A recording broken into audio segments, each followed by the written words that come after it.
असली बात हदीसों को सही समझे नहीं। ये नाम इन्होंने रख लिया अपना हदीस की निस्बत से, लेकिन हदीस को सही तरह समझे नहीं है। आज तक आप हदीस पाक सुनते हैं, हदीस पाक सुनिए, मूंछों को पस्त करो, दाढ़ियों को, बोले जरा, मूंछों को पस्त करो, दाढ़ियों को माफी दो। नहीं तो कुछ कहना, लेकिन बोलो, मूंछों को पस्त करो, दाढ़ियों को माफी दो। आगे क्या फरमाया? यहूदियों जैसी शक्ल ना बनाओ। 3 जुज हैं इस हदीस पाक। मूंछों को पस्त करो, मूंछों को पस्त करने का हुक्म है, मंडवाने का नहीं है। समझ आइए? पहली गलती ऐसे नहीं समझे। मूंछों को पस्त करो, दाढ़ियों को माफी दो। दाढ़ियों को माफी देने के 2 मतलब है, 2 मतलब। आगे हमारे यहूदियों जैसी शक्ल ना बनाओ। इन्होंने ये समझा कि दाढ़ी को माफी देने का मतलब ये है कि कटवा कर मुंह के सही तरह करके एडी की लंबी कर दो कि वो शर्मगाह के साथ जाकर छूना शुरू कर दे। और मैं कह नहीं, हदीस का अगला जुज भी पढ़ो।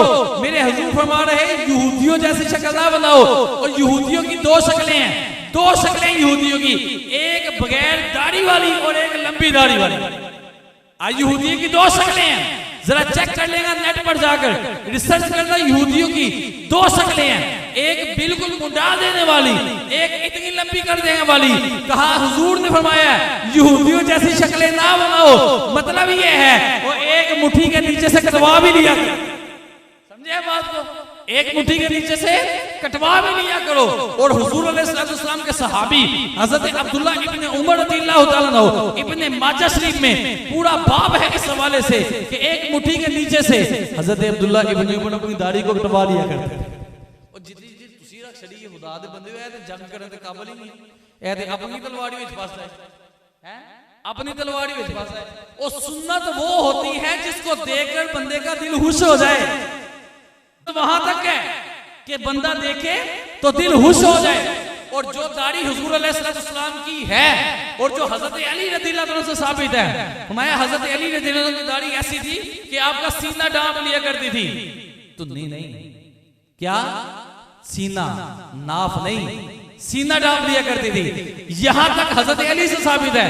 मैं चैलेंज करता हूं, मैं कहता हूं कोई बंदा है तो साबित करे किसी एक सहाबी की भी दाढ़ी ये नाफ के नीचे थी, मोहतरम नहीं थी, क्योंकि उन्होंने रसूलुल्लाह को देखा था, सिद्दीक़ अकबर को देखा था, फारूक आज़म को देखा था, मौला अली को देखा था। वो जानते थे। इस हदीस का मतलब क्या है? आप यहूदियों की सारी हिस्ट्री खोल कर देख लें, यकीन जाने या तो सारी लोहा हट देंगे या एडी लंबी रख देंगे।